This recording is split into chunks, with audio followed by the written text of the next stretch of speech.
In this video, I review the S&P 500 and the wider stock market. Hello everyone, it's Sajad. I hope you're having a fantastic weekend. So we're back into earnings season and we're going to cover some important company earnings in this video, general news, and then we'll get on to the charts. So let's talk about the pandemic first of all. Unfortunately in Europe, it's not a great situation at the moment. So our Prime Minister here in the UK will make an announcement tomorrow. Now, joining the dots, this is what I think possibly could happen. They're talking about kind of like a triple tier system where the situation in different cities and different counties will be different in terms of restrictions. However, I get the feeling that, first of all, everybody's confused anyway. Nobody knows here in the UK what really the restrictions are locally because they're changing all of the time and they can be quite confusing. But what I think will happen is we're coming up to half term when it comes to school holidays. And I think they're actually preparing the nation by seeding into the minds the idea of another lockdown. Our Chancellor has already spoken about extending the furlough scheme potentially. I've not seen all of the details of that as yet.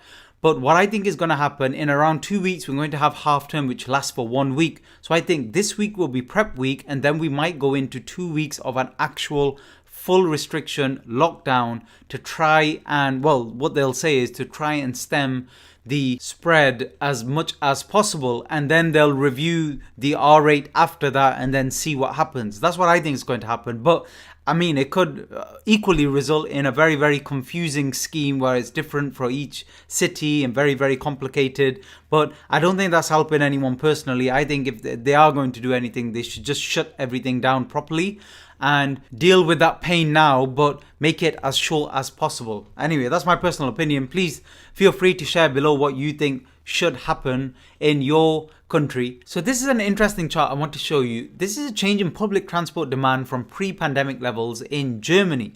And what you see very interesting is what we're definitely experiencing here in the UK, and you may be experiencing where you live as well. What we saw here is, first of all, have a look at the pre-pandemic levels. That's the kind of reference. That's what we're comparing to there. If you have a look here, even at the peak in July, but mainly in August, we really saw a push to reopen again. People rushing out again to the stores, to the restaurants. A lot of helpful restaurant schemes from the various governments. And we saw that little peak and rise, but we were still way below where things were in terms of public transport before, in terms of demand.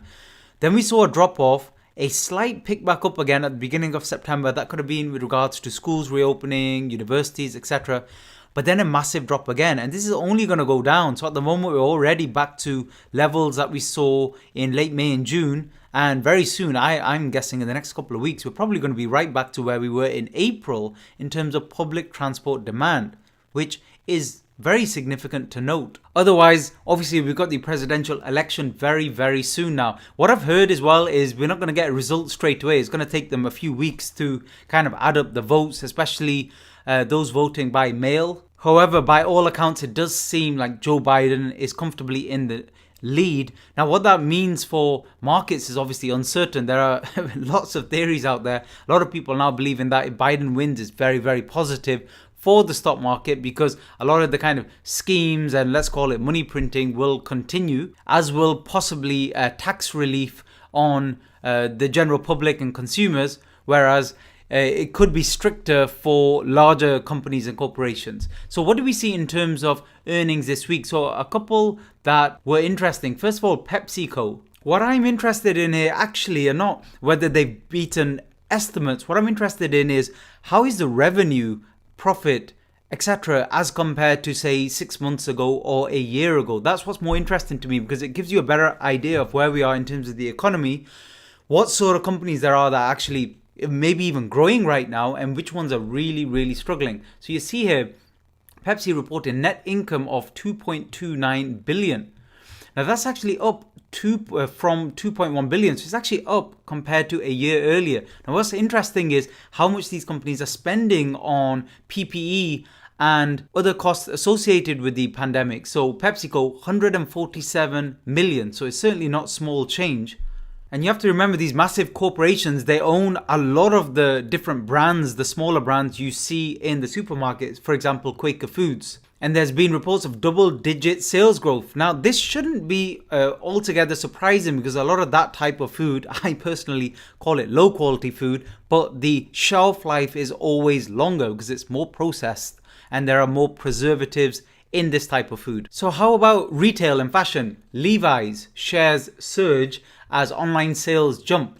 So what actually happened with the numbers though? That's more important. What we've seen is online business surge 52%. Again, that no surprise there will be more online sales, but the sales overall fell 27% year over year. Let's actually have a look at the revenue figures. So revenue here, 1 billion, just over 1 billion versus 822 expected, which fine is better, but how is it compared to a year ago? And this is the key. A year ago is almost 1.5 billion. So that's 30% down from last year, which is very significant. And despite all of the reopenings, we're not getting back to those type of figures, which is key to note before we get onto the charts. We're not anywhere near back to pre-pandemic levels in terms of sales with most companies, especially those who are affected significantly by what happened. So let's have a look at Domino's as well. So the restaurant and takeaway niche. Let's have a look at the key numbers there.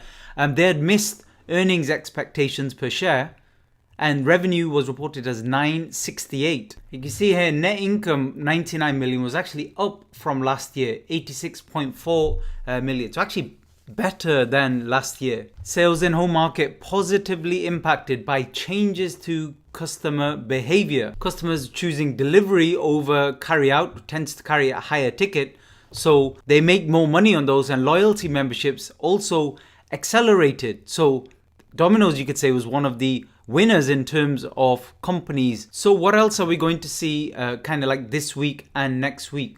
So Tuesday we have Citigroup, BlackRock, JP Morgan. So some of the investment banks, more of those on Wednesday and later into the week. And next week, what we'll see, the big tech stock earnings. So Amazon, Microsoft, Tesla, Netflix, Intel. And the other good thing is we're seeing a little bit more forward guidance from these companies also at the moment. So let's get onto the charts. And this is a kind of narrative we're going to discuss today. This market wants to go higher. Fear of missing out is running high thanks to Fed support. And it's been a real up and down week with what happened with Donald Trump and then the comments he made about further stimulus. But you have to say the stock market has been quite resolute despite everything that's going on. Despite the fact that in Europe at the moment, quite a few countries, they look like they could be going into a lot more in terms of restrictions, possible full lockdown. And off note, the Russell 2000 did very well, up 6.4% over 5 days, best week in 4 months. And we'll look at that in just a minute.